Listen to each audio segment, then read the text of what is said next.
सारी दुनिया में अध्यात्मवाद की अलग जगाने वाले पूज्य संत बाबा उमाकांत जी महाराज ने भक्तों को ऑनलाइन संदेश देते हुए कहा कि आप भाग्यशाली हो कि आपको समृद्ध गुरु मिले, जिन्होंने आपको लोक और परलोक दोनों बनाने का रास्ता बताया।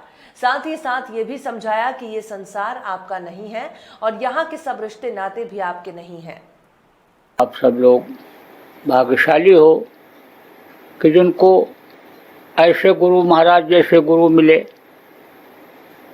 कि जिन्होंने लोक और परलोक दोनों बनाने का रास्ता बताया, बराबर समझाते रहे, बताते रहे कि देखो इस दुनिया संसार में तुम्हारा कुछ भी नहीं है, ये तो बस लेने देने का, एक दूसरे का, परिवार का, रिश्तेदारों का, मित्रों का रिश्ता है।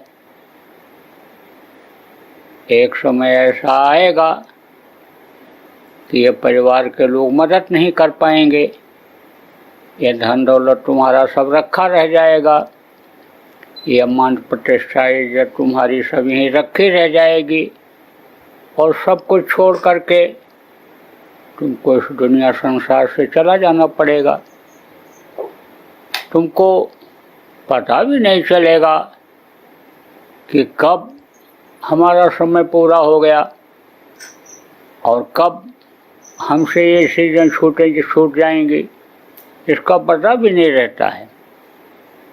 आप देखो ये कोरोना रोग फैला, अब बहुत से लोगों को पता ही नहीं था कि हमको रोग लग गया है, और जब तकलीफ बढ़ी तो जब घर से निकले तो कोई गारंटी नहीं रह गई कि अब ये घर वापस ही आ जाएंगे। घर के दरवाजे को प्रणाम करके मत्था टेक के बहुत से लोग निकले कि अब इस घर को आ पावें ना आ पावें। परिवार वालों को भी भूले और परिवार वाले भी उनको भूल गए, पता नहीं आ पावे ना आ पावे, क्योंकि अंतिम समय तक बहुत से लोग जिनको कोरोना हो गया, गए अस्पताल में भर्ती हो गए, उनको अंतिम संस्कार तक भी नहीं देख पाए। यह ऐसी बीमारी आई। आप सब लोगों को इस बात की जानकारी बहुत से लोगों को है भी, और नहीं है तो आप समझ लो कि ये कोरोना में बहुत से लोग चले गए। अखबार और रेडियो तो कम बताते हैं, लेकिन दुनिया में अन्य समझ लो कि आने वाले लोगों में से बहुत से लोग चले गए। उनकी जगह खाली हो गई, परिवार में जगह खाली हो गई, उनका कपड़ा लत्ता, उनका गाड़ी घोड़ा और उनका सजा सजाया कमरा ऐसे के ऐसे रह गया। जिसको वो अपना कहते थे, उस आने समझ लो कि घर में, उस मकान में अब दूसरे ही लोग रहने लग गए। दूसरे देशों में तो ये भी देखा गया कि पूरा परिवार का परिवार साफ हो गया, कोई रह ही नहीं गया, इतनी भयंकर ये बीमारी आ गई। तो ये सब क्या है?